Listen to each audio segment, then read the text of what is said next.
Okay, I'm trying again to just go live to see where it goes. Hello, Sin. Hello. Hi, Simon. Hi, everyone. Hello. No, it doesn't want to go live on YouTube, so I guess I will put it tomorrow. It's not meant to be.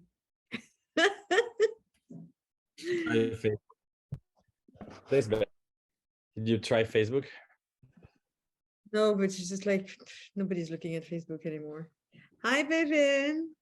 Thank God for that. I feel like it's going to be like an interesting one tonight, like a non-expected one.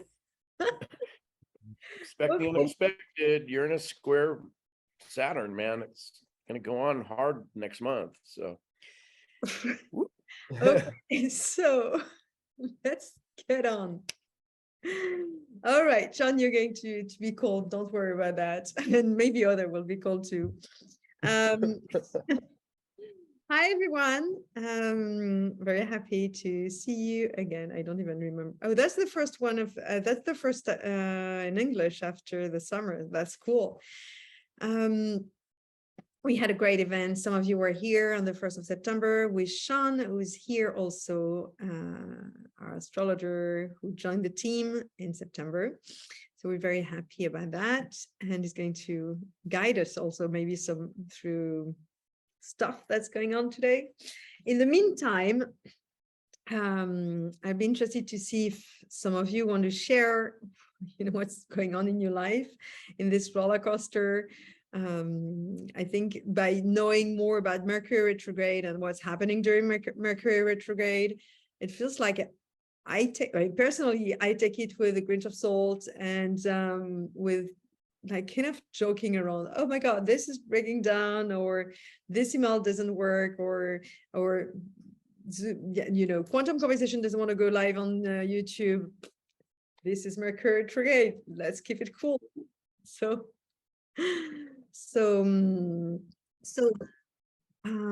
before we start, okay, so much to say. So I think I need to clear the space because even my brain is going all over the place. So how about we clear the space first okay, I'm going to just the fairies. I don't know where they're coming right now. The fairies to help us to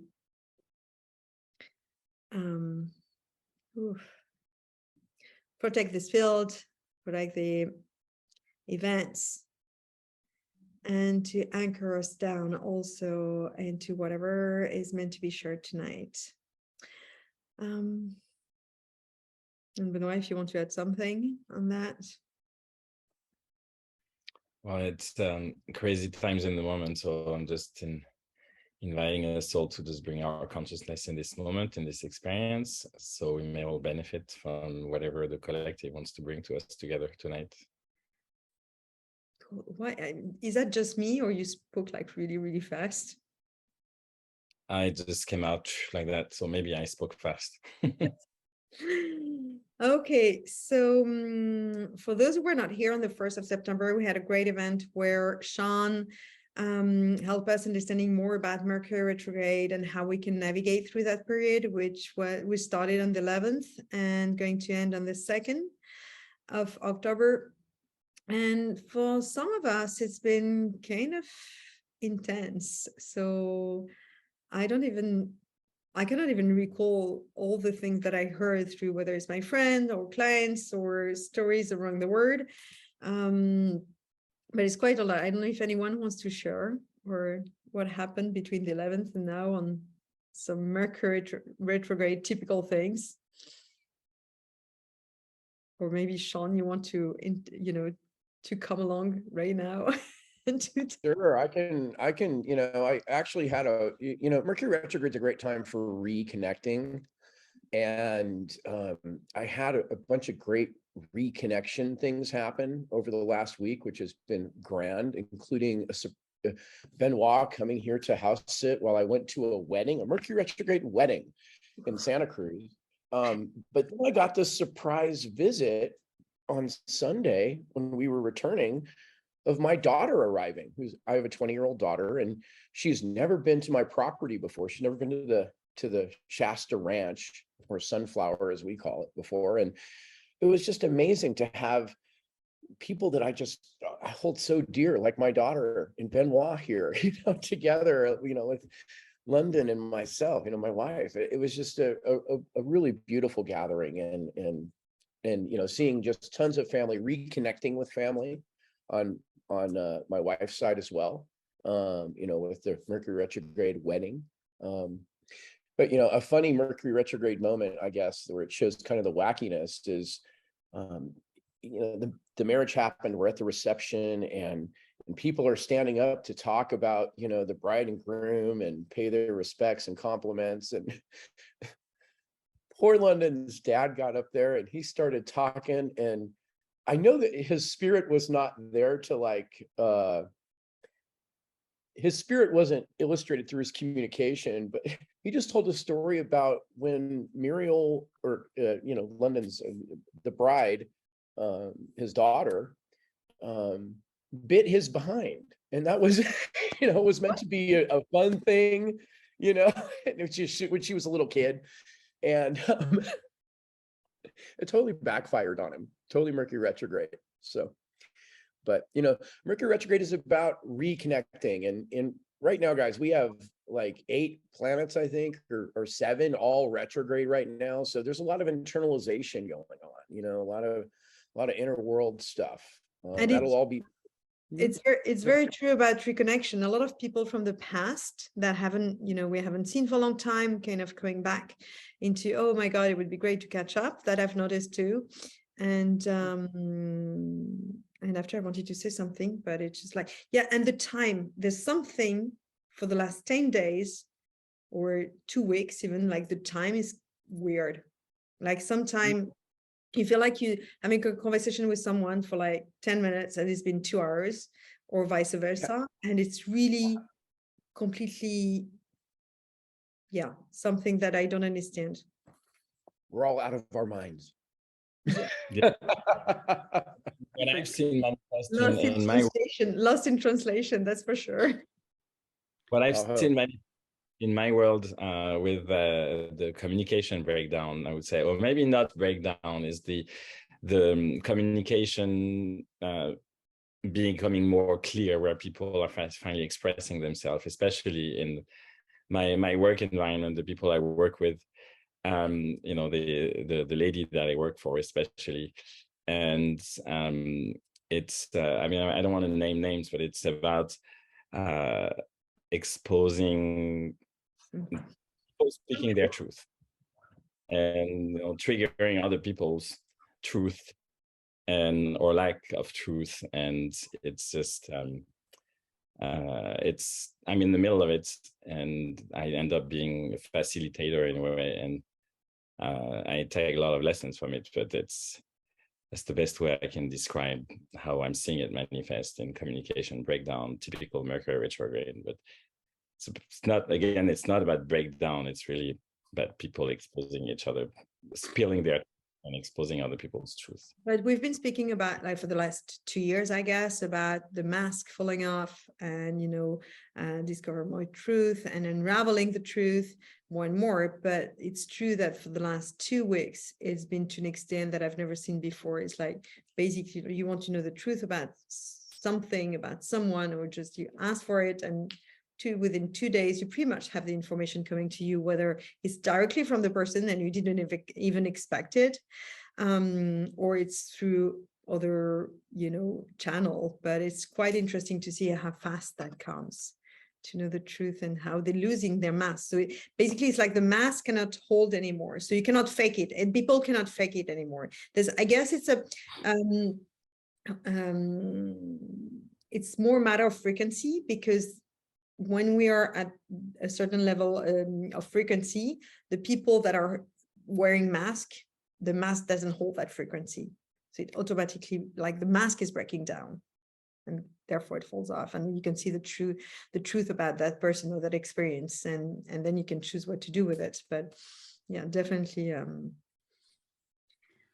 Well, what I can say about Mercury retrograde that I discovered in at the start of this month, because I didn't even know that it was exists, is that it's what we said normally in French, la théorie de l'emmerdement maximum, is the when all problems are getting, and then when you you try to avoid a problem, there's another one, and then another one, and then another one. Can I translate you? Can you translate, rephrase like the maximum fucked up theory, basically?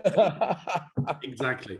And what is very funny is that with a lot of resilience and with some behavior and being knowing the strength, our power and our strengths, we can pass through all this period, because often, as we can translate another the word as à toute chose malheur est bon, at everything. Oh my God, this one is to translate. At every bad things, you know, how you said. To all good things, there's a bad things behind it, or it's like it's basically every bad things will teach us something for the best of it.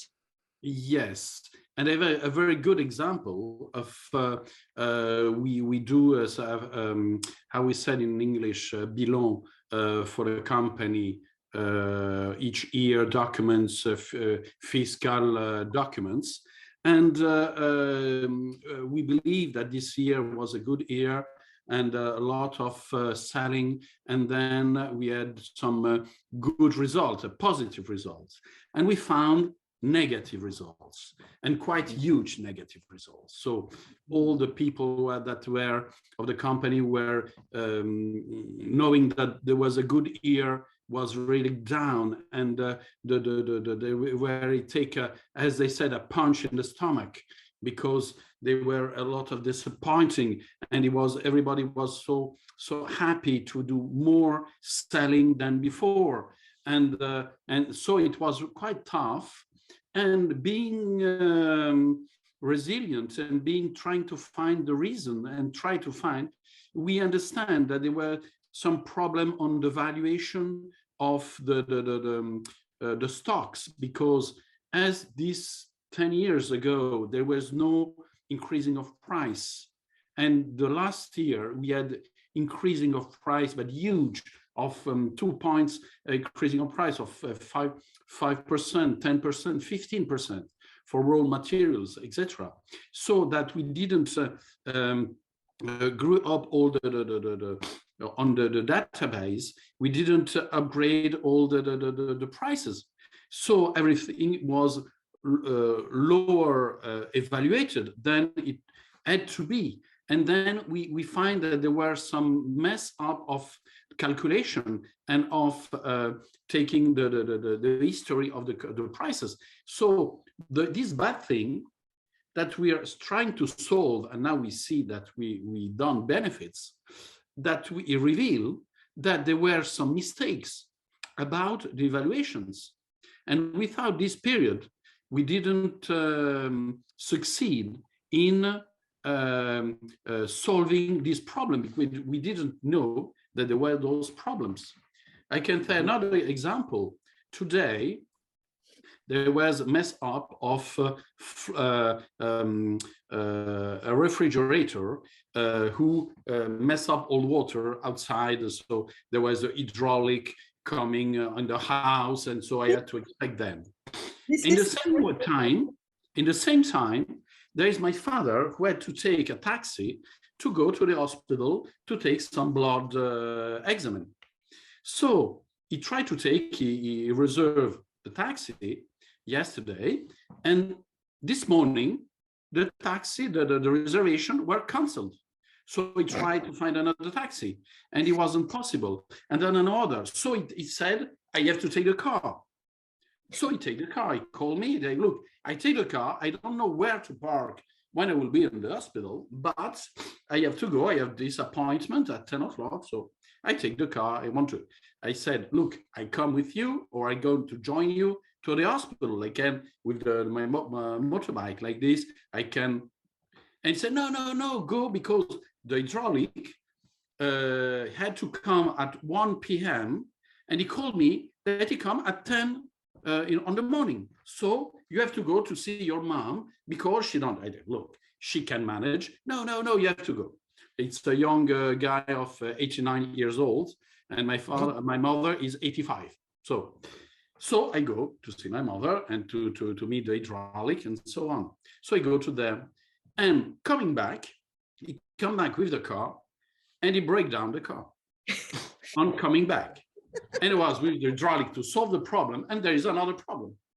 And he was in panic because the clutch was down.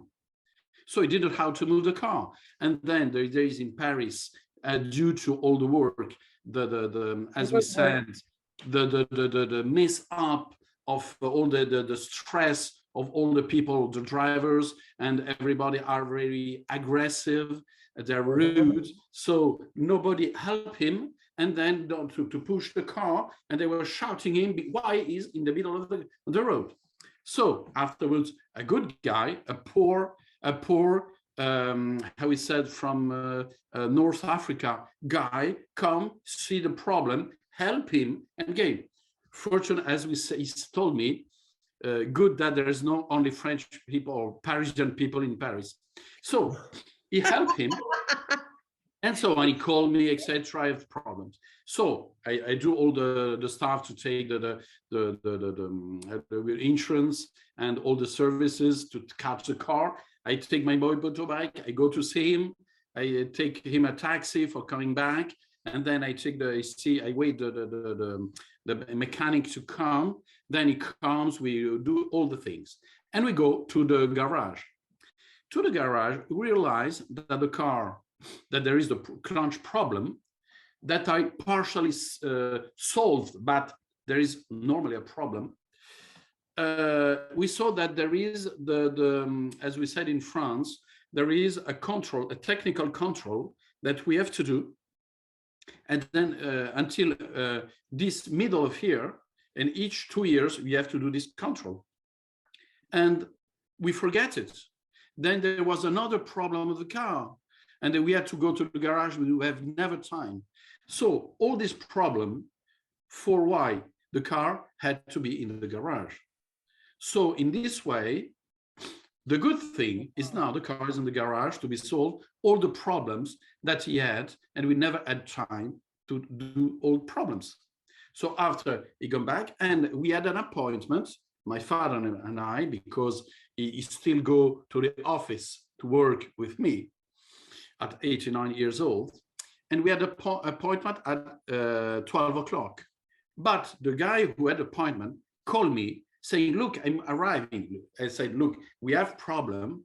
Oh, do you want to come later? Because I have to do some things before, and it would be good for me to do it before seeing you.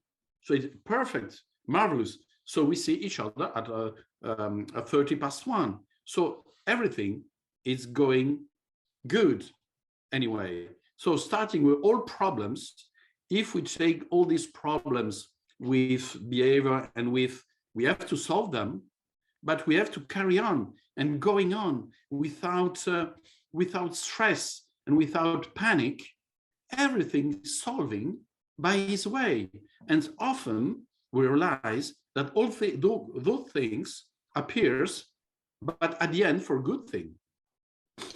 Well, thank you very much for sharing. And this is a small experience. Yeah, it's typical of how we can use Mercury retrograde. This is a very good example. So thank you very much for sharing. And basically, it's You're welcome. The idea is knowing that you're into that period.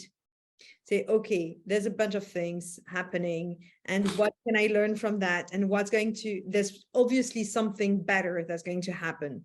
And this is, quite often after Mercury retrograde, people tend to forget about it and then, go on and they will get upset very easily. But knowing you into that period, there's much more tolerance, there's much more empathy, there's much more compassion toward the other and toward yourself, into how to go through the experience. So, and sharing that specific experience is an excellent example. You wanted to say something else, Simon? Yes, maybe we don't have to be frightened about this period, and we don't have to think about there's going to happen something bad for me. No. If it happens, we have to manage, and we are not surprised. But we don't have to think, I think, but I'm novice about all this, is that we don't have to be afraid, because if you are afraid, we close in a house and we don't move for this period. And as I see that there is 3 times this period in 1 year, I think. Yes. Yeah. Yes. So it's a part of our life. It is. It's like winter for the mind. It goes inside. Exactly. We need time to integrate so we can evolve and bring new life to things. So yeah. But really it's also well said, Simon. when something is canceled, I do believe that when something is canceled, when something doesn't happen, there's always a reason for that, always. And it's every time I'm like, okay, I don't want that things to be canceled. But then, a couple of hours later, I'm like, that was so good that it's been canceled. Thanks the universe. I'm so happy. It was so much better for me to be by myself at that moment, or it was so much better to be free so I could accept this other event or something, or I could attend this event. And yeah, those kind of things are just incredible. The way the universe is orchestrating everything. It's just, my God, you are good, guys. You are so good. And speaking about that, if I may, I was speaking with, I'm going to, how do I remove this? But okay.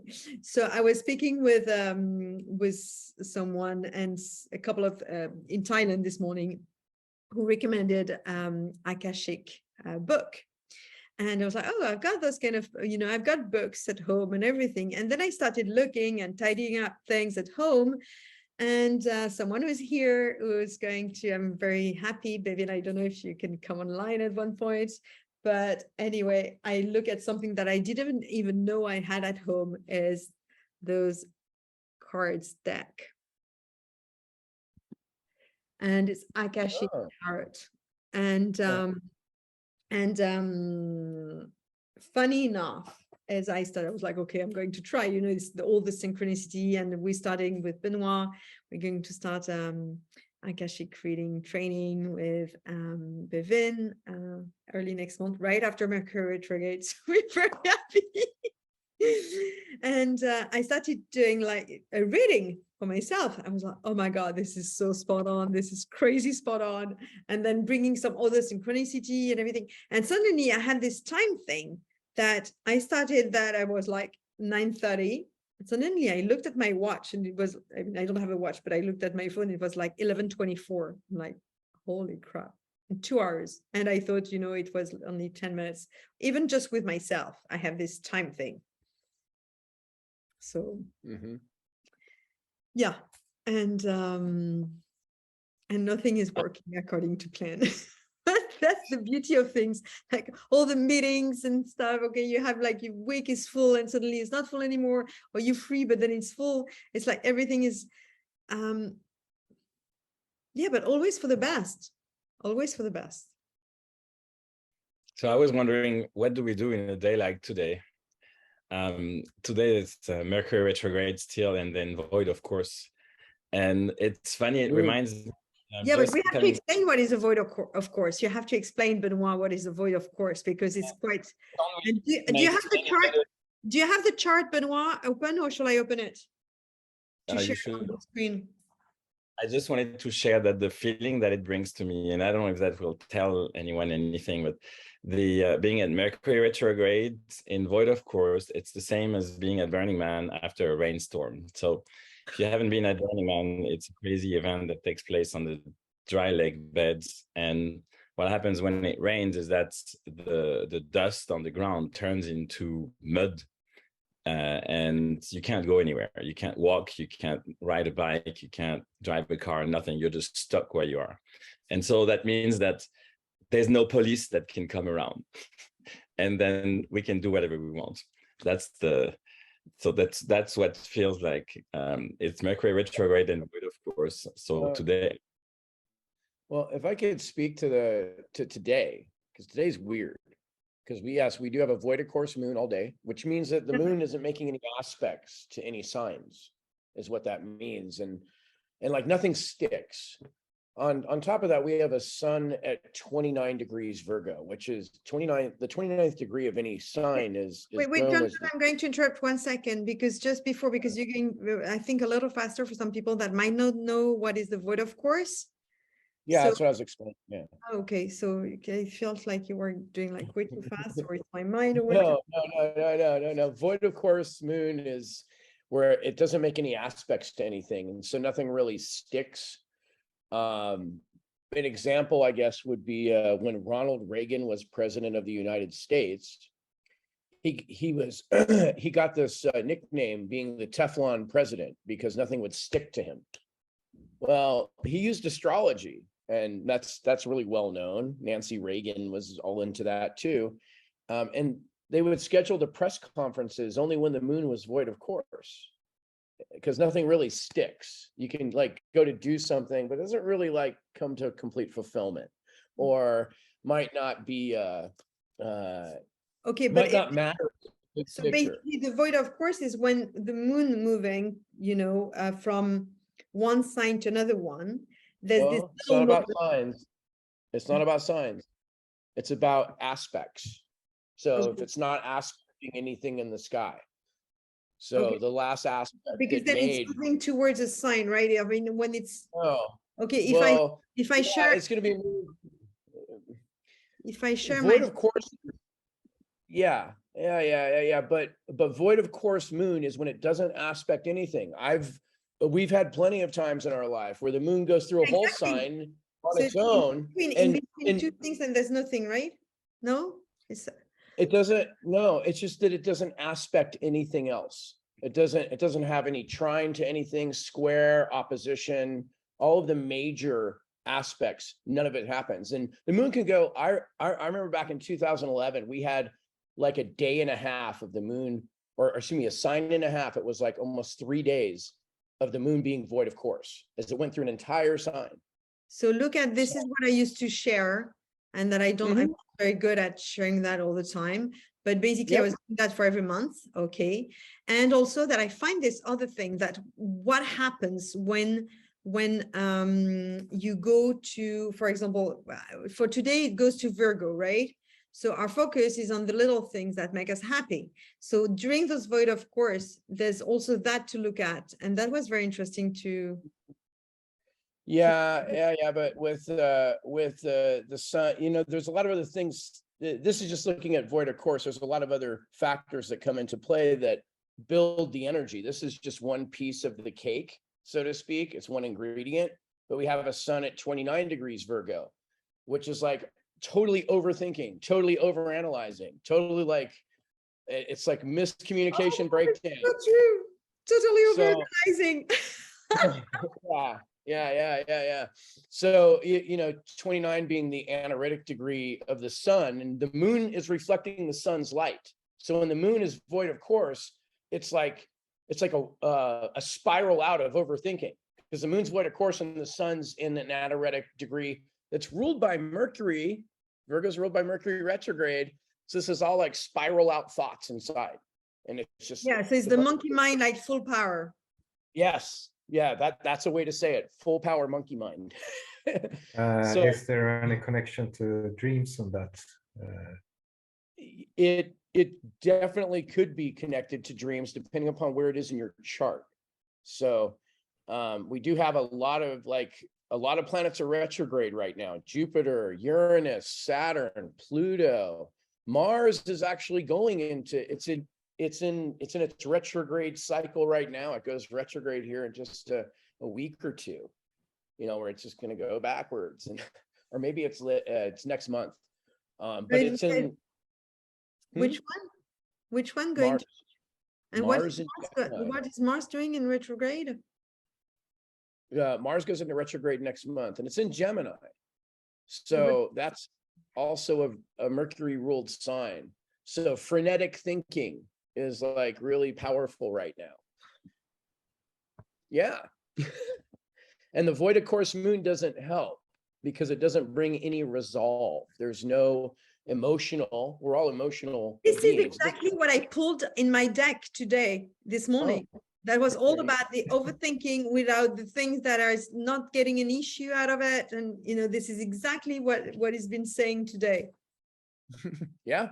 Well, you're tuned in. No, I love it because it proves that everything is connected, and we are experiencing quantum mechanic quantum field like 24/7. If we start understanding it and observing it, we live into that field, and this is fabulous. Yes. It's not the first time we're having this observation saying that, oh, okay, you know, I channel this, or you say that, and I see this, and then it's all connect. Yeah, this is definitely a day to not make assumptions and to ask for clarity, even over simple things. Really, okay, is this what you need? Okay, let me go through this again. Okay, let me, you know, is that really what you need? You know, it's like you keep asking because the answer. Some people get really upset about it. Some people get really upset when you ask them to clarify, and then they can even hang up on you. But well, that's who I'm talking about. Yeah, well, I tend to not, you know, keep those people in my reality very long, you know, because you know that's their own stuff. But yes, today is the day to really ask, you know, especially today. So to ask, yeah, to ask, you know, kind of like Benoit, I've gone back and forth with the label a little bit, you know, on a side project. So I keep just like, you know, well, here's this, you know, and I'll sit there and do refinement after refinement. It'll be overly refined. Virgo is about refinement. And at 29 degrees sun, it's over refinement. It's like the knife is too sharp to where now you got to start over because you've, you know, sharpening, you know, the knife because you've dulled it. You know, you've gone too far. So it's past the point, and now it's like. I have a question, Sean. Yeah. It's just like coming up right now. Okay. Can we do chart reading for a company? Absolutely. If you have the company's inception date, yes. Huh. Interesting. Yep. So then you can even do the solar return of the company itself, right? Absolutely. This is cool stuff. I love it. It's like, no, because I'm asking that, you know why? Because when you want to get out of a certain relationship and you want to cut toxic cords and stuff like that, we do something in French. There's this tool that is called the stickman. And then you can basically do that with people. It's quite the guy who started that called, I think it's called Jacques Mandel or something like that. And it's pretty cool because you just get the toxic cord, and this is great. And then I realized that, you know, we can do it with experiences, with energy, with different things, and that works. It's pretty powerful. So that's why I was asking if we could do the chart with a person, and we can do that with any earthlings or any.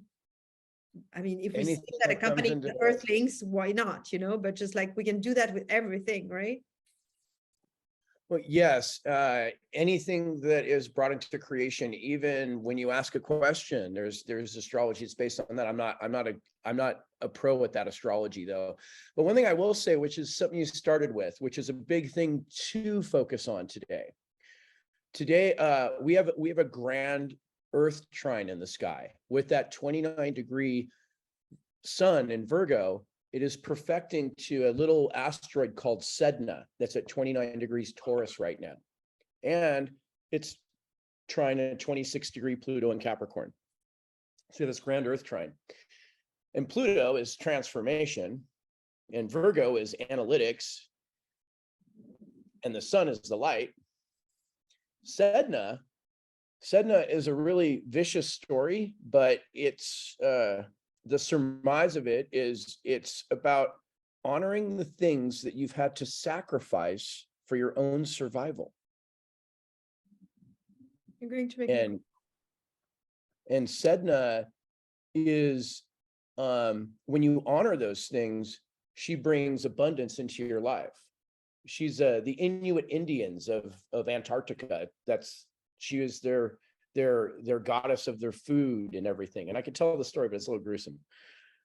But if you don't honor those things, then they all, you tend to have things get disrupted in your life. And that's how Sedna functions. So today is a great day. Like I will sit down today because for me, it's about, it's a seventh house sun. So the sun is where the light is. And for me, it's in the seventh house, which is relationships. So for me, it's looking at the relationships that I've had to sacrifice for my own survival. So I'm going to sit down and meditate on that and honor those things, honor those people, honor their relationship with me as well. And really look at, like truly bring honor to those things. So it's a great day to do that. Not necessarily people. For me, that's what it is. But for you, it might be, hey, I've had to sacrifice like that shiny new thing that I wanted, because the sun might be in the second house for you. And that's about possessions and what have you. And maybe you had to sacrifice something along the way, and maybe it's time to honor that sacrifice. Or it could be a career if it was 10th house, or it could be a friendship if it was 11th house. So that's the magic of today. So it's a weird day, but it's a great day to honor what you've had to sacrifice for your survival. It's very interesting because I had a discussion this morning and about past relationship where we have to let go for our own survival. I had this exact discussion. Yeah. That resonates pretty well, Benoit.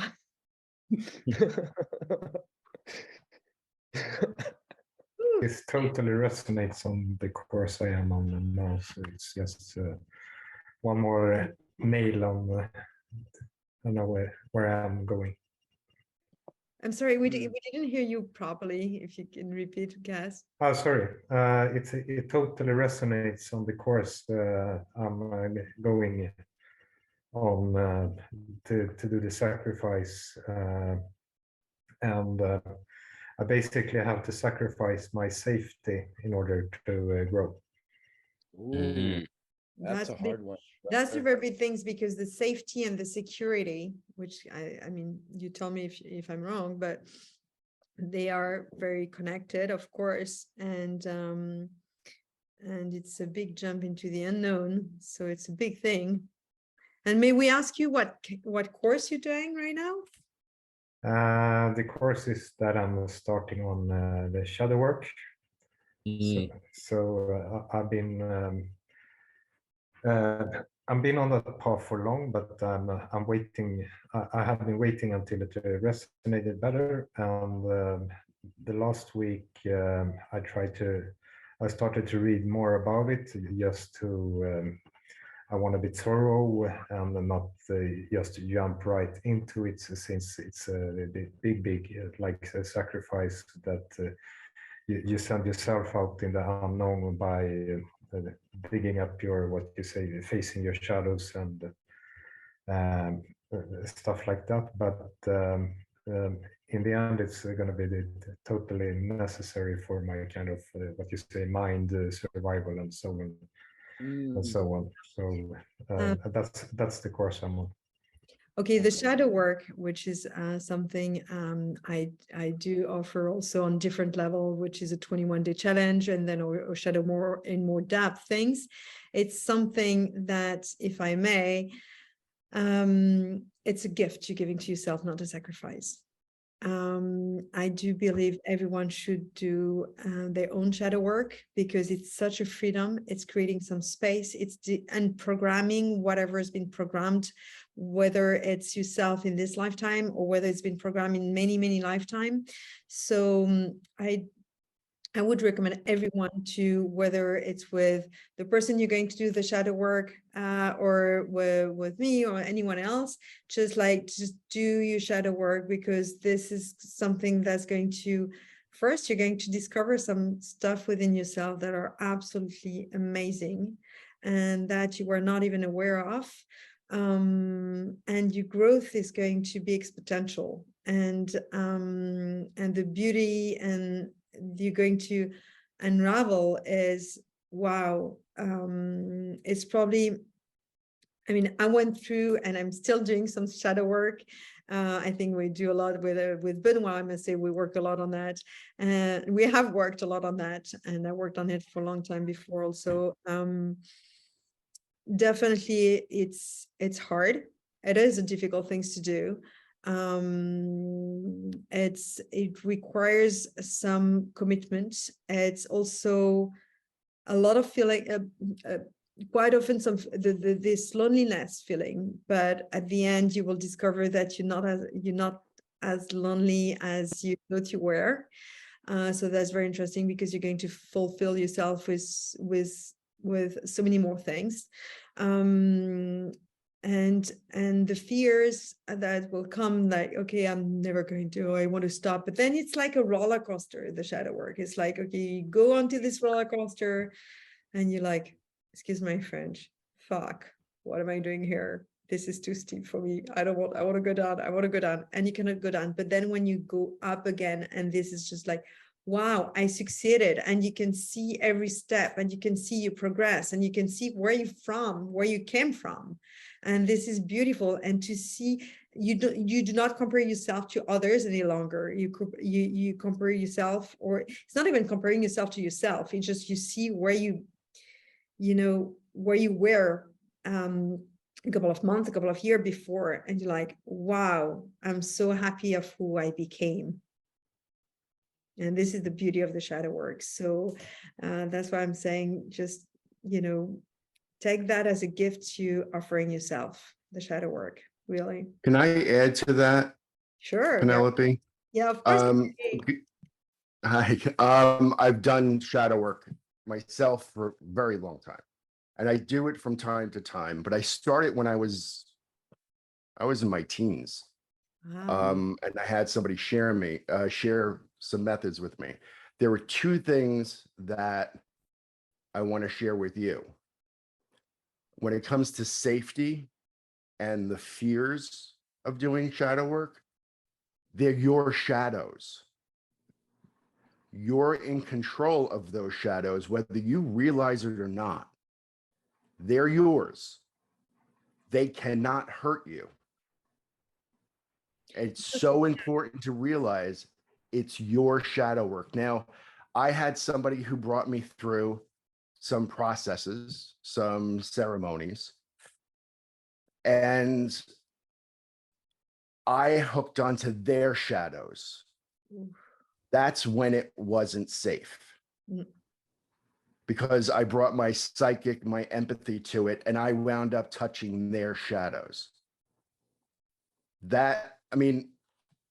I still survived it. I still came out of it better, but that was the scary part. That was something that I didn't realize could happen. Again, I was very young and very new to this and didn't know any better. But when you do it as a sole practitioner, when you do it on your own, it's you. You have to face you. And Penelope said something before, that when you go down and then you come back up, and I immediately got this image of diving deep into the ocean. Yep. And grabbing something at the bottom. It hurts and it's painful, and you have the dark night of the soul. And everything hurts, and yes, exactly. But you come up, and you feel like you're going to die, and you come back up into the light, and you've got this magnificent treasure in your hand, and you're above, you're out, you come. There's this feeling of relief, the pressure on your lungs, the pressure on your body, the darkness that's underneath you're in. But when you rise back up, it's amazing. And it's like you're whole. You've brought these two together.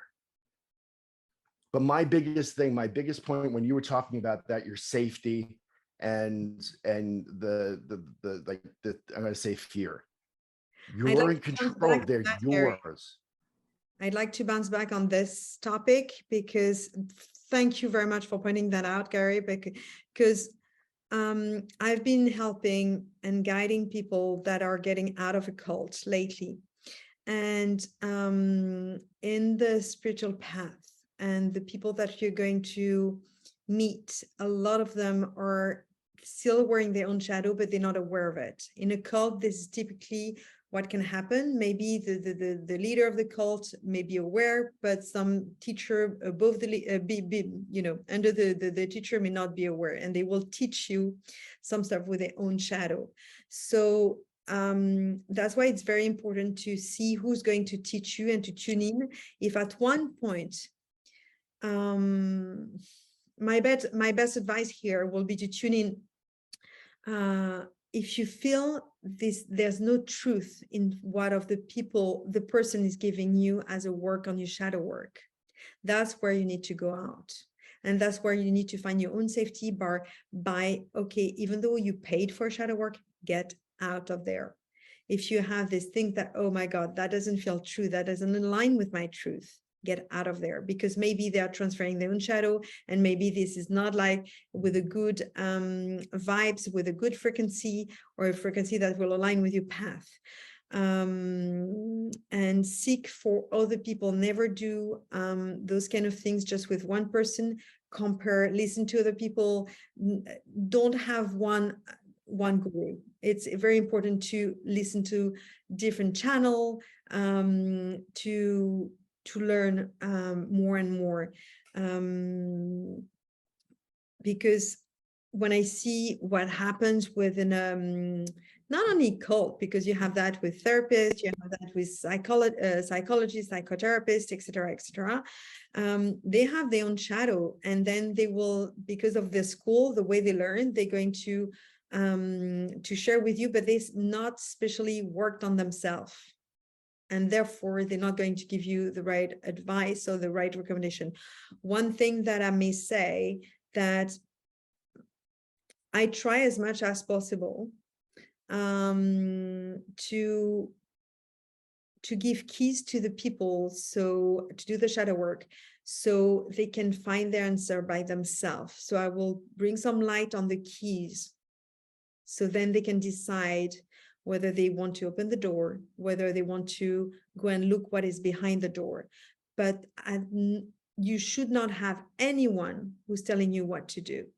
You are the one driving the boat, driving the car. You are the driver. So no one can drive the car but you. So in the shadow work, it's something that I will never emphasis. Sean, what is the correct accent for that? Gary, what is the correct way? Emphasis? Emphasis? And what? Emphasis. Emphasize. Emphasize, yes. So I will never do that enough, because it's really, you are the driver, you are your own guide, you are your own thing. So if people tell you what to do, no, they can invite you to try something to see if that works for you, but maybe something that worked for them will not work for you.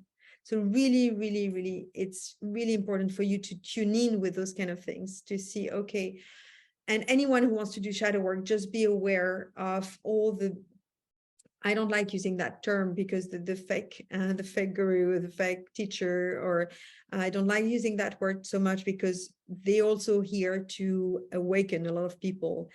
But I'm just bringing some awareness of, yeah, there is a lot of them.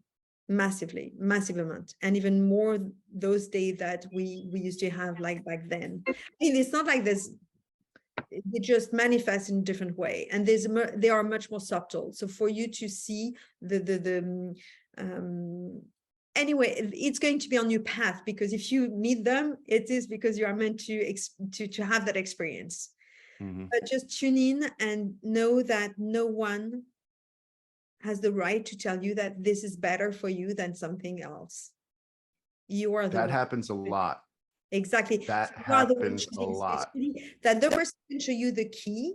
For example, it's like, baking a cake, okay? The person can show you the recipe, can give you the ingredients, but at the end, you are the ones going to bake the cake. And if you decide to mix the ingredient in a different way, and maybe it's going to be delicious, and maybe it's going to be disgusting, but at least it's your responsibility. And remember, responsibility is the response to ability. So take your responsibility into this shadow work fully, and not to trust the other people, but trust yourself, and just yourself. Trust yourself for choosing that experience. So if something happened, okay, I take full responsibility. I trusted that person more than I trusted myself, because you always have your inner voice is going to guide you. Your inner voices will not take you to wrong path. And I say wrong path again, you know, maybe it's in your past to have like a shitty day or a shitty experience. So, but your inner voice will guide you to observe, will guide you to discern and to have a better discernment, or to step back, or to slow down, or to take a break. For example, very important, when you do shadow work, take breaks. Do not do shadow work nonstop. If you have someone who tells you you have to do your healing, you have to do your healing. No, this is not good. Yeah, everybody has to have holidays. You know, even at school, you know, they tell you to have holidays. When I was in the financial market in London, it was in '98 when a lot of things happened in the market, and a lot of things has been discovered. A lot of, you know, deal were discovered, and we had this group of traders from Goldman Sachs, Credit Suisse, and I don't remember what, another bank, I think. And they were called the Fleming Fairies because they were always going to the same bar, the Namlong on Fulham Road, and drinking some Fleming Fairies. And but they were never taking any holidays. And the day they left, the bank, with the compliance and everything, discovered a lot of deals that were definitely not right. And that's where we were forced in the entire financial market to take 2 weeks in a row of holidays, so we could actually, you know, see what was wrong. But it's not only for the bank to see that, but it's also for the traders themselves to say, okay, I cannot control everything and I need a break. So it's to discover some truth, you need a break. So when you do the shadow work, take some break. Every healing needs a break. If I tell, like, yoga teacher, I'm a yoga teacher too. And I don't do yoga every day. Otherwise, you know, at one point I'm like fed up with it. And I need a break from my yoga sometimes, and allowing that. Or if you eat just chocolate every day, you know, that's not, I mean, it's good, but it's not good. Or just like you need a break. So allow yourself some break from this healing. First of all, I'm much appreciated for both of your rants and advices. And right now I'm thinking, actually, I'm gonna start the shadow work just by myself, because I actually need to know if I'm gonna need guidance or not. And I know that there is layers upon layers upon layers. So when I'm doing it myself, I might not get to the deepest layer, but I know that I will be so in tune. So I will think that, okay, I'm not reaching the deepest layer. Now I need the help to uncover that deepest layer. But also in the process, I am now that I need to learn how to, what you say, more self-love and things like that. And I think in order to learn that self-love, I can't have anybody else to tell me that I should love myself when I do the shadow work and so on, because Cass, do you mind if I spotlight you? Do you mind if I spotlight you? Are you okay to be spotlight? Yeah, for sure. So I can see you better at spotlight. Oh, fantastic. Cass, is that right? Is that your name? It's Casimir. Cass is the nickname. And otherwise it's Sebastian. Parce que je suis né à Paris. How would you like to be called? Let's put it this way. Cass. Cass, okay. Since I'm awakened again, Cass is my so let me share with you a little bit of my own experience. I'm a lonely child, and I've been brought up to do everything by myself and to be very self-sufficient and everything. And therefore, when I started my shadow work and trying to heal, it was always by myself, and I always thought that I could do it by myself. And I had a lot of difficulties to connect with my own needs and to express and to share my needs, because I haven't been brought up that way. And I discovered, so I was at that level of consciousness, but the moment that I connected to my needs and that I allow myself to seek for help, then I reached, suddenly some people were presented to me in different ways. And then they were mirroring me some stuff, or they were telling me, and then of course I started to see some different teachers, whether it's coaches, therapists, or doesn't matter, or whether it's just friends, and they were mirroring stuff, and they were seeing things that I was not able to see by myself. And we did like a massive work, for example, with Benoit before starting this quantum conversation. And I think, Benoit, you okay for me to share that?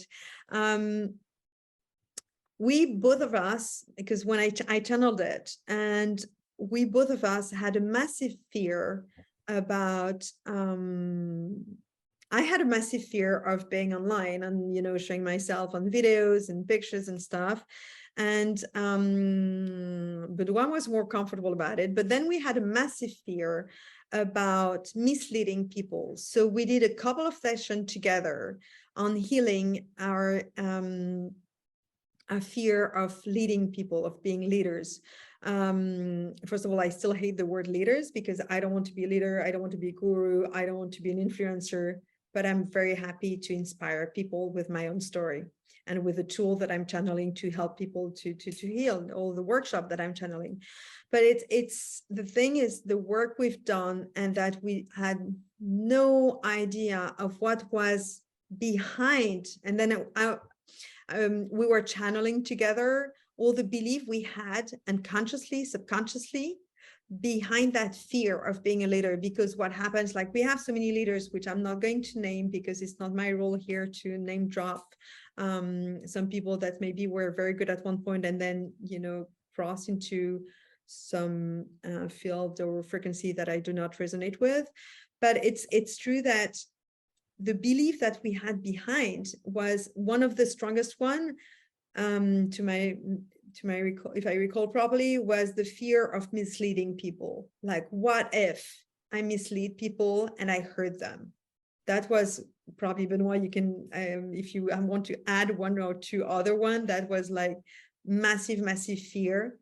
And it was always like, okay, I'm okay to be on the second position, but I don't want to be the first position, because if I'm the first position, that, I may misled or something. It was like something for me, and it's something that I'm very cautious, and that's why that I like during this quantum conversation is also to be challenged, and to have, when we have Sean, Gary, or other, and Bevin, or other people, anybody, or you guys that would challenge us into, oh, but I don't see that the same way.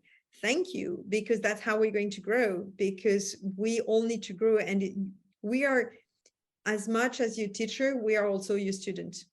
So, and it's also to keep this humility of, okay, I'm channeling, okay, I'm doing that, okay, I've got all those workshops that just like flowing through my mind, and I can write a workshop in 2 hours about this and that, and this is cool, and I can see the change in my clients. But at the same time, every time I'm improving my workshop, because I have questions, because you guys are here and you guys are challenging me, and and we're still working together with Sean, with Benoit, and we're like, oh, I see that, but no, I don't see that. Okay, what's going on?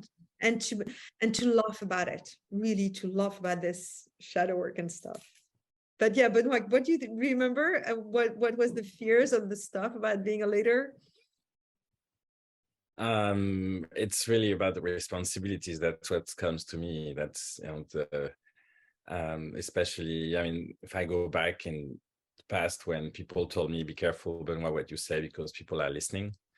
And it's really that owning my word and being able to let the channel come through unobstructed, so totally in peace and in harmony with what I'm saying. And at the same time, trusting that the words that come out of me are what's meant to come out and is to the benefit of all. And so it's always about responsibility, understanding the impact of my words on other people.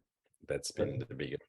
So what's your conclusion then after this, what you say after you did this? did you feel more mature or not as afraid, or It's more the consciousness, right? It's more the consciousness that, okay, we're human. It's normal to have some fear. And it's, for me, it was also in another, the essence was the same, but the history is different. I've been a victim of narcissistic pervert for like a boyfriend and mother, etc., and few people. So it was, for me, it's like to never do, you know, to manipulate or to do something that to someone, because it's so horrible what people can do with manipulation, that I do not want anyone to experience what I've been through. So so it's really, yeah, I think it's more the awareness of, okay, to understand how the mind can be controlled, can be manipulated, and it's so easy. And it's, I always take this example, I use it more in French, but I think it's the first, oh cool, this is the first time I'm using it in English. It's like a hammer, you know, so all the tools exist, and there's plenty of tools, but there's always two sides. They use that in the quite a lot in the Freemason culture.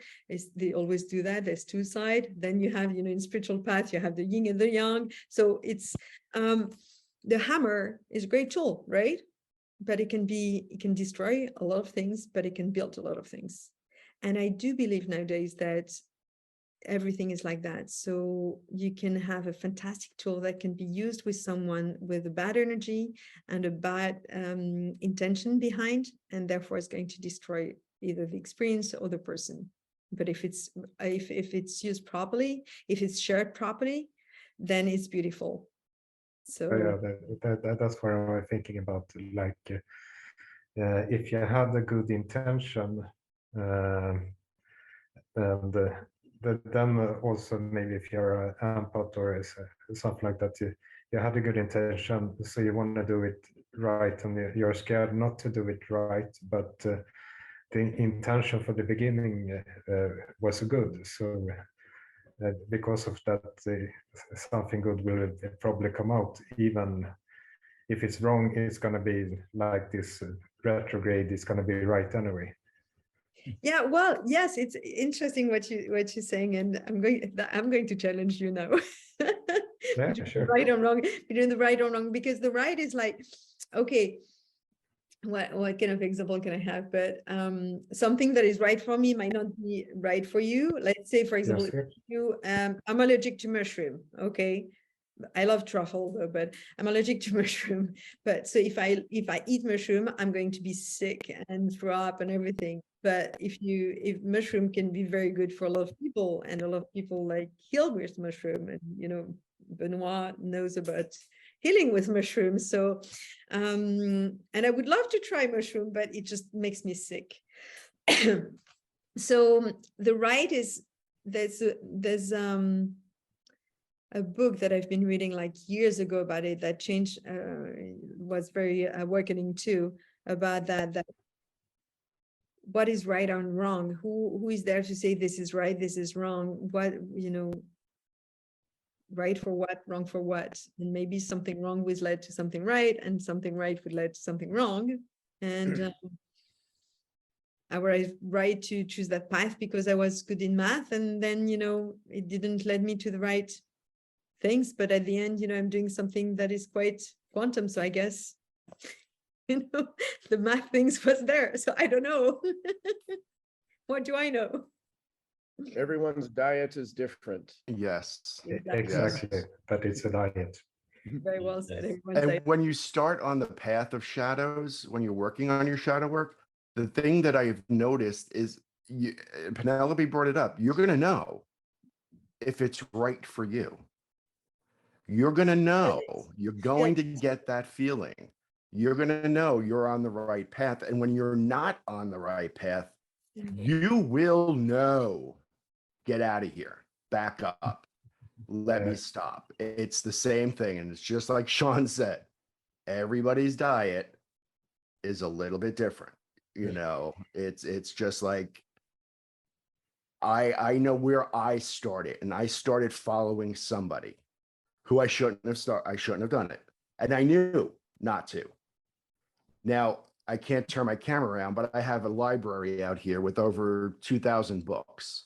The entire wall, it's 3,500 square feet right outside my office. Wow. This You have to entire send us wall a picture, is Gary. dedicated Gary, to you have to magic. send us a picture of that wall. Yes, I will. But it's dedicated to like this side of the wall is like there's 3 bookcases dedicated to shadow work. Because I went through every single one of those books and picked and pieced and saw what was right from me. Now, the rest of this is magic and psychic and quantum physics and everything else. And there's religion on that side and fiction over there.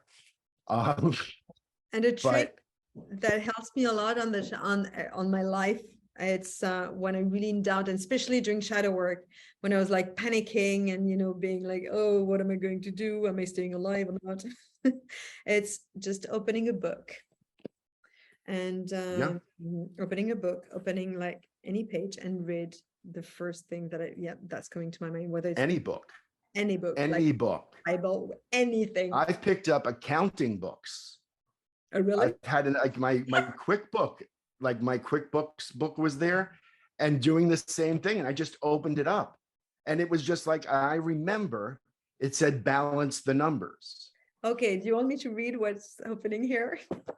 Yes, I want to hear it. When you said any books, it said, I have to translate because it's in French, but yes, opening any. If you cannot restrain your tears, let them roll on your cheek. They are a gift from God, but do not blame them with lamentation. Keep them pure.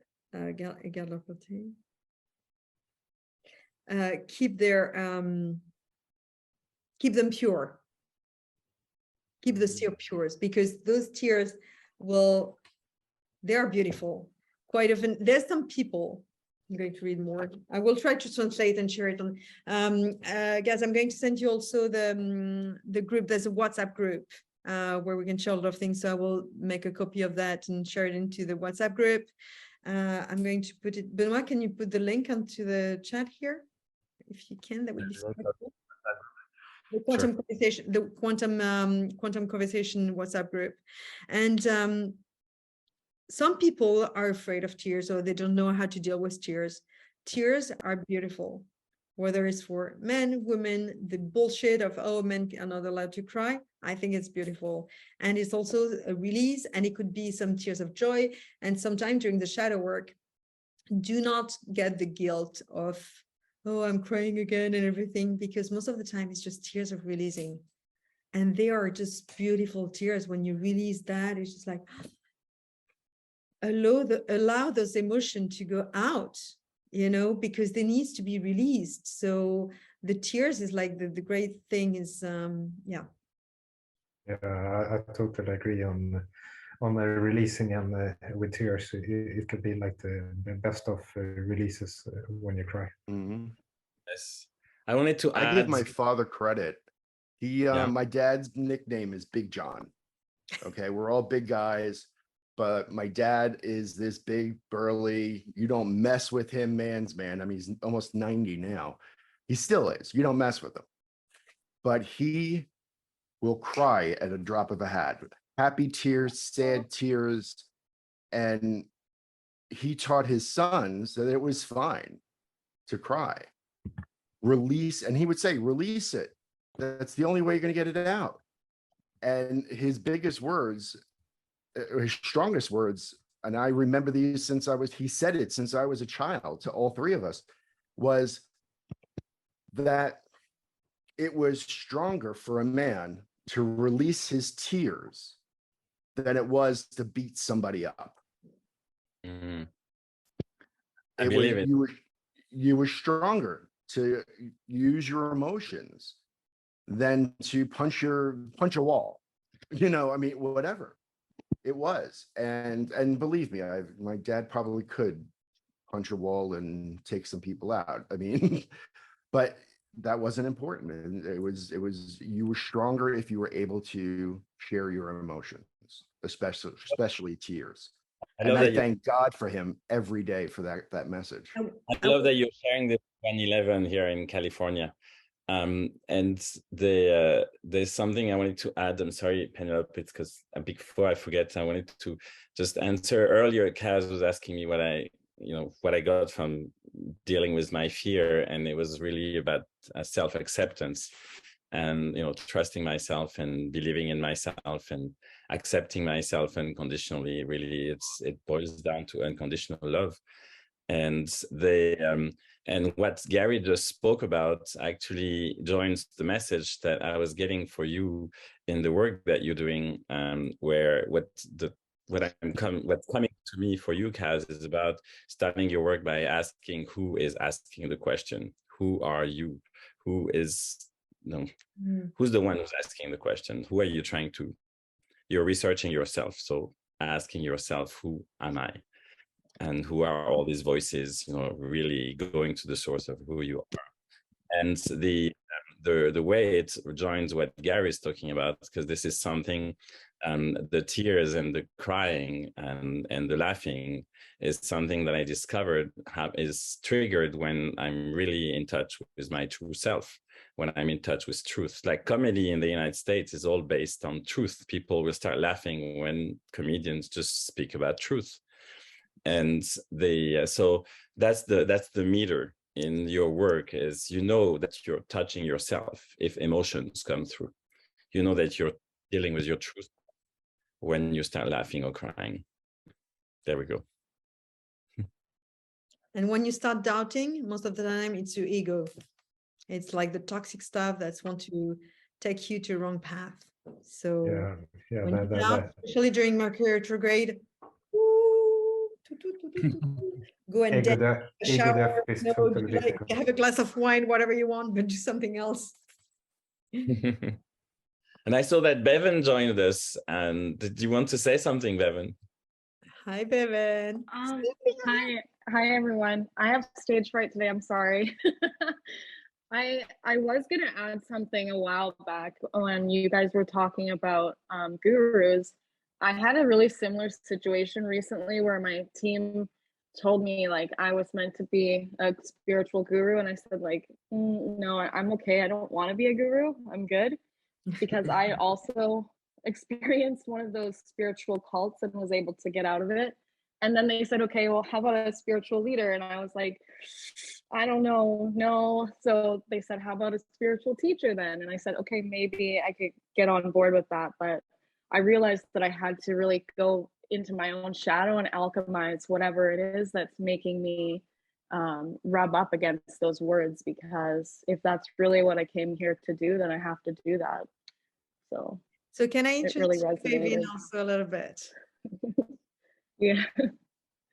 Well, so I recently met Vivian like a couple of months ago, and I'm so happy and so glad because I don't know if you were already online because a common friend, where I'm, who met you through the quantum conversation actually, and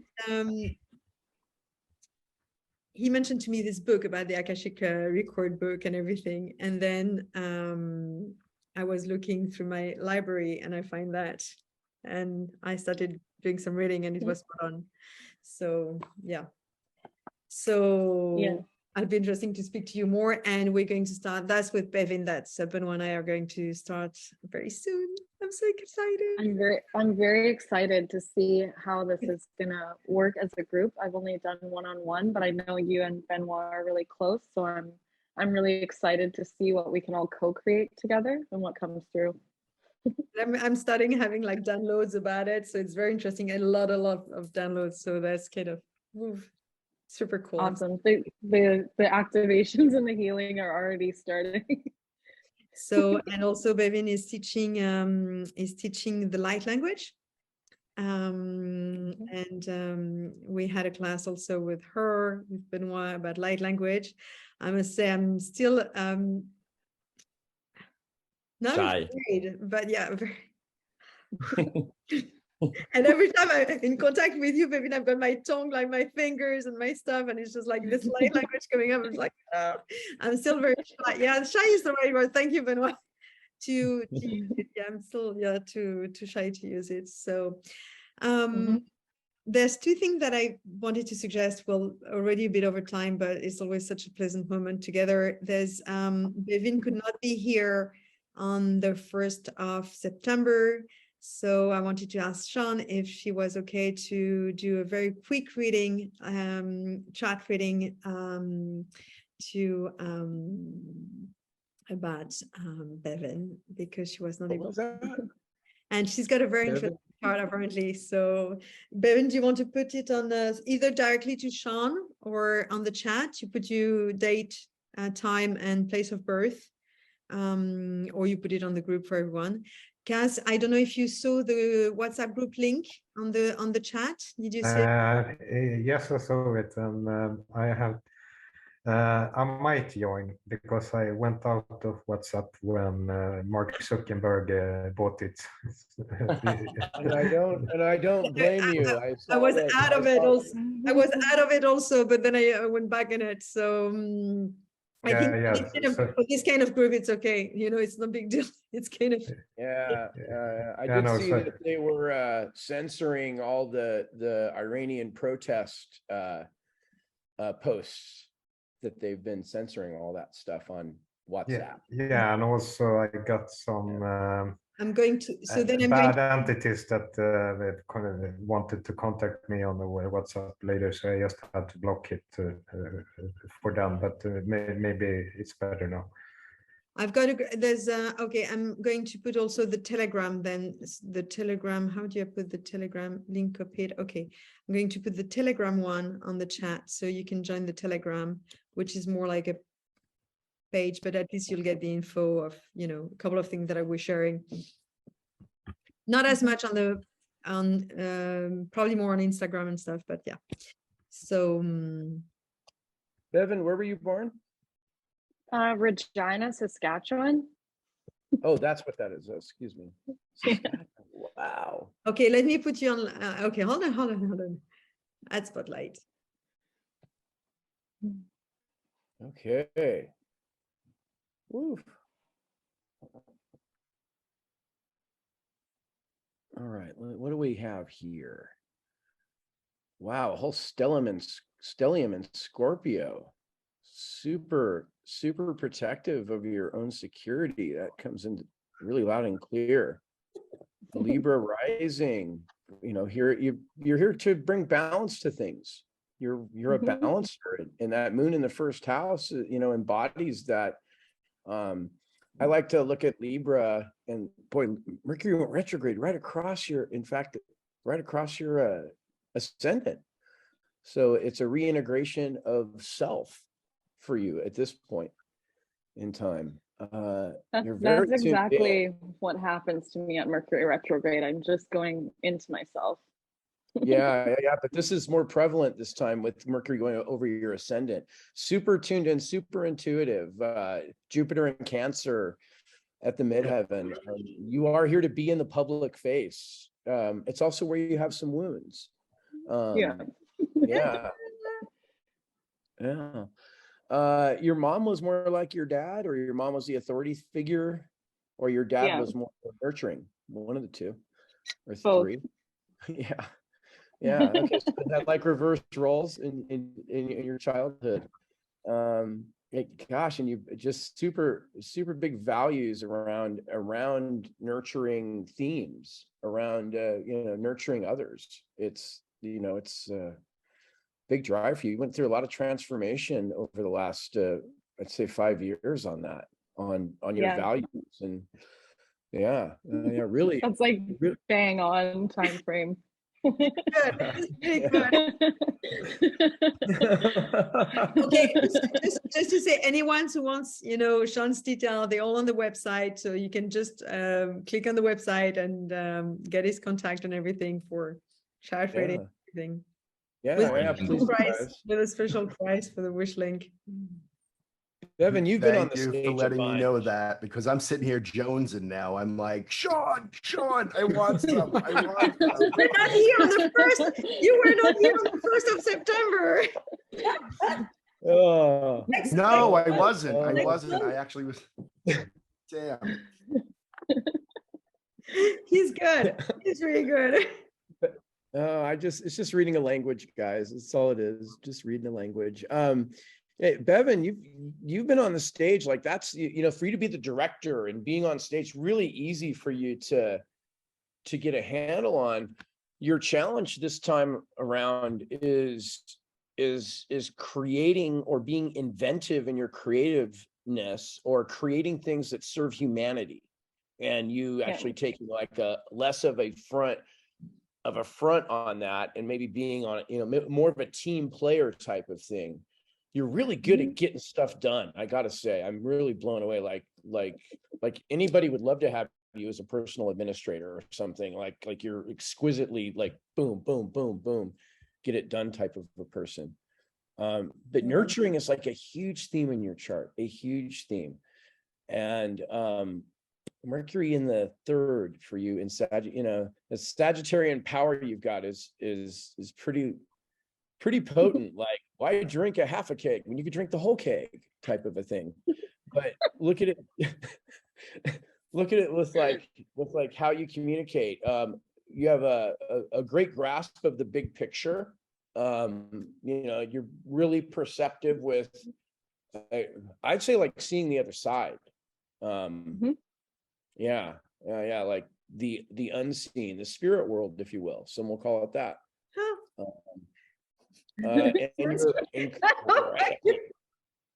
incredibly protective. Yeah.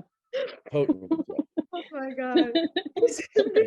I'll just leave it at that, because there's like there's not that much time left for me in the moment, but you know, I can go for about another 7 minutes. I do have my world calling me, my, you know, employees and stuff. They're like hammering me here. So but anyway, it is the middle of my day. I wanted to do, I think it's also time for us to wrap it up, because we always Thank you. It's so cool. Sorry. Thank you. It was just a little brief thing, Bevan. If you want to go in depth or anything, or if anybody else wants to get like a real reading, please take a look at awishlink, and some stuff is there for you to connect with me on there. And I'll I'm honored to do any interpretation for anybody, really.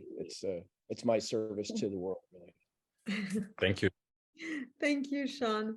Maybe not to keep you here for like a couple of more minutes with us. The moon spotlight, Sean. Bevan, you stay with us. Because I felt when we closed the I don't know why I'm saying close the practice. When we close this event, before we all go into different dimensions, to channel the energy, the messages from the guide, and what's relevant for the next couple of days and weeks. So Benoit and Bevan, if you want to join me into saying what they have to tell us, if you may, I mean, you choose whether you want or not. Okay. And because I find that card deck, you know, this morning, I thought that maybe it would be fun to see what they have to say, if you know, instead of channeling. I'd love to see a card, if you want to pull a card for everyone. I'm going to pull a card from everyone, and I'm putting my glasses on. So it was very exciting, because I had no idea I had those, but it's like so many things that I have at home.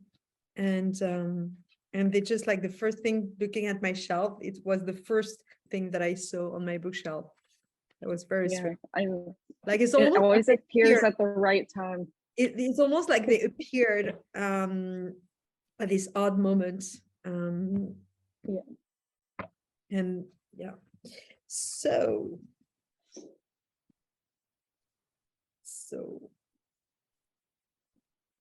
okay. Okay. Whew. That's it. The karmic friend. I know, this is crazy, right? Yeah, it is crazy. I feel Oh, like karma has been a really big theme lately for me, especially. I know I told you my recent karma story about the dentist. yes. So I've been noticing lately with all these planets in retrograde, and I don't know anything about astrology, so don't quote me on this, that bringing up old karma and releasing it and clearing it has really been a theme for me, and closing down karmic loops has been something for others. Yeah, definitely. I'm laughing because Bevan, I think before you joined, today is a great day to honor the things you've had to sacrifice for your own survival. Mm. Yeah. That's what the light is supporting today. But the funny thing is, I'm interesting because between the interpretation that I have by seeing this card and what I feel tuning into it, and to see what actually because there's always a little book coming with card deck. For those who are not familiar with oracles, there's always a little book explaining what it is. And so I'm going to, oh my God, this is not too long. That's okay. But basically it says, in a field meant to be planted, a man dirty from his effort, stand knee deep. God, this is written so small. Hearing the, can you give me back my eyes, please? So stands knee deep inside the long trench. The seeds wait to be planted, yet he continues to dig deeper and deeper. There are other rows plowed,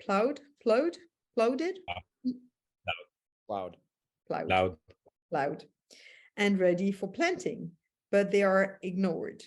This card reveals a difficult pattern in your life, a pattern of self-defeating feelings, thoughts, and action that you brought forwards from previous incarnation. You return to this life with the intention of breaking these karmic patterns, but you got pulled into the old thoughts and behaviors. You've been digging yourself deeper into a karmic trench that gets harder and harder to escape. This pattern is not unknown to you. You recognize it in your relationship, in your job, and certainly in your beliefs, behavior, and responses. It's time to take charge of your karma by altering the inner ideas, feelings, and patterns that cause you to make sabotaging choices. Every time you notice yourself making an old choice that digs you deeper into your karmic trench, you can change your mind and your actions. This will require your conscious efforts every step of the way. Without such work, you could go lifetimes burying yourself in the same feelings. But with your commitment to making changes every day, you can dig yourself out. So let's look at the Akashic Force quickly before commenting on that. Take a moment to remember an old negative pattern that you know all too well. One that kept you stuck. Close your eyes and breathe in the presence of the power of your higher self. You become stronger. You are filled with the will to step out of the mud. And you do now and every time you fall into this pattern again. Wow. It's beautiful. I know that Sean has to go soon. I just wanted to share before he leaves, that's the message that I've been getting all along, actually, for the period that we're going through, and what you're reading with the card is the message that I'm getting is surrender, and then open your eyes to what's in front of you. That's what I'm getting. Beautiful. Surrender. That's a big supported thing right now. It really is. And Neptune rewards you when you surrender. It gives you all kinds of gifts.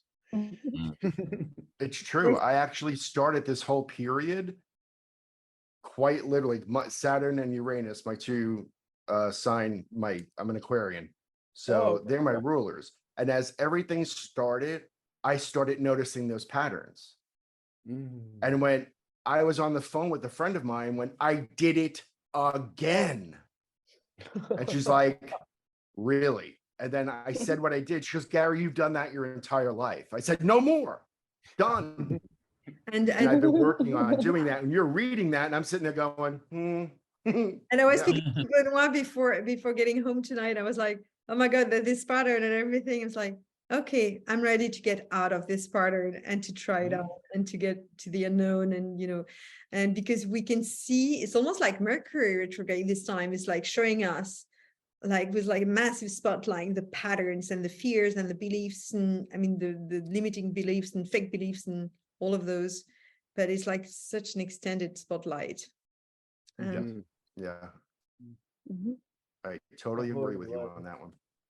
Wow. So what's coming through for me for this card is we all have lifetimes where we were in servitude that were really resonating with the energies of duty and honor. And it could be really helpful for us to clear out the energies of duty and honor and bring in self-acceptance for our journey. Yeah. To go on what Okay. you just said, I just did a talk based on something I did. I confused the words service with servitude or servant. And I realized I've been cleaning the dishes and scooping other cats' poop and taking care of this one and that one, because that's exactly what I was doing. I was being a servant, but I'm here to serve. Which is very And different. once my thesaurus kicked in, so when you said that, and between your card, Penelope, and you know what you're saying, I'm sitting here going, oh my God, this is the time to rectify this for all of us, because it's not just me. I'm listening to all of you, and I'm realizing it's not just me. Spot on, Bevan. Spot on. Sacrifice for your own survival, even if that's your self-sacrifice, right? Yeah. Right. Sacrificing of self. Yeah. Mhm. Thank you, everyone. I do have to go. I really appreciate each and every one of you. And Penelope, you, it's Sean. been an honor to participate. I hope I brought value to everybody's existence today.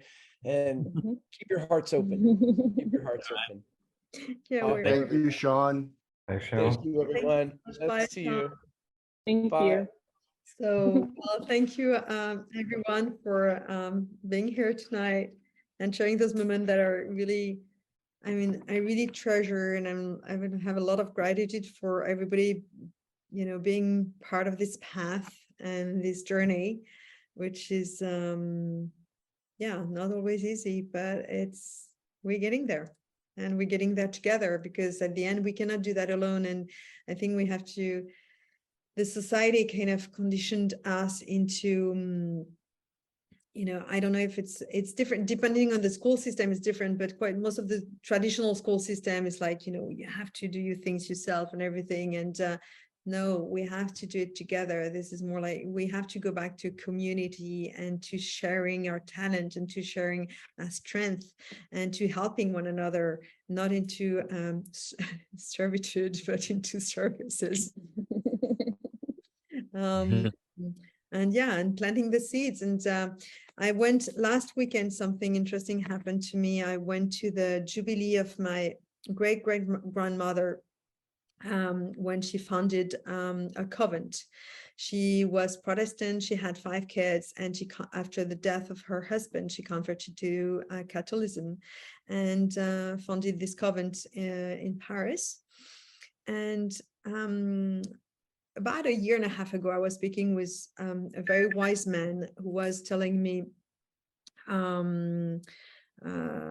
that I shared with him. I was like, yeah, but you know, whatever I say, you know, at least I'm planting a seeds, and at one point, you know, it will, you know, something will happen. He was like, no, if the soil is too dry, you know, nothing will happen. It's like, yeah, something will happen, I promise you. And then what I saw written on the grave of my great-great-grandmother was, okay, I need my glasses again, was, because it's just incredible how inheritance works. It was, if the seed is dying, it's always carrying a lot of fruits. So whatever, I think, you know, we don't need to be many to help people to awaken, and to get out of their fears and things, but it's just like by being there, being present all the time. So thank you for being here with us. Merci. Thank you. And Thank we you. shall see you on the 22nd of November. And Bevin, see you October. We still have October. sorry. No, 22nd of November, I might be in, oh my God, we might be live together, like with Sean and you. Might be in the States. Yes, it's For possible. Thanksgiving. That would be super cool. Okay, so thank you everyone, and we shall see you very soon. Merci. Excellent. Thanks, everyone. Thank you. Thanks, Bevan. Au revoir. Thank you.